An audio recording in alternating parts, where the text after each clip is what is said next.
মির্জা ফখরুলের দুই গেলে জুতা মারো তালে তালে, মানে সকালবেলা ঘুম থেকে উঠতেই শুনি এইরকম স্লোগান। পরে ভাবলাম কি শেখ হাসিনা ইয়ে বললো নাকি জামাত বিএনপি, মানে জামাতের লগে গ্যাঞ্জাম বাজলো।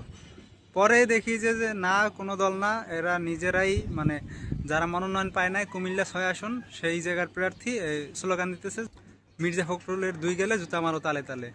তো নমিনেশন পায় নাই। এখন কথা হইতেছে, আবার ভিডিওতে বলল যে সে 16 বছর ধরে জেল খাটছে, অনেক অত্যাচারের শিকার হয়েছে।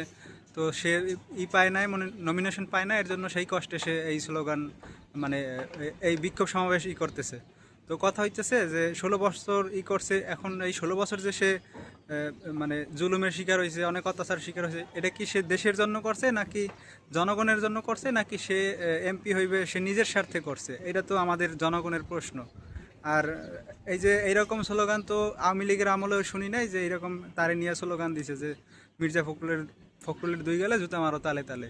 তো সে কেমন একজন নেতা যে তার নিজের দলের সিনিয়র নেতার বিরুদ্ধে এরকম স্লোগান দেয়? আর সে যদি ক্ষমতায় আসতো, ঠিক আছে, তার যদি নমিনেশন দিত, সে যদি এমপি হইতো, তাহলে তার এলাকার মানুষজনের কি অবস্থা হইতো? তার বিরুদ্ধে যদি কেউ যাইতো, যেইখানে নিজের দলের সব থেকে বড় নেতা তারই যদি এরকম মানে করে, তাইলে সাধারণ মানুষের কি অবস্থা হইতো ওই জায়গার?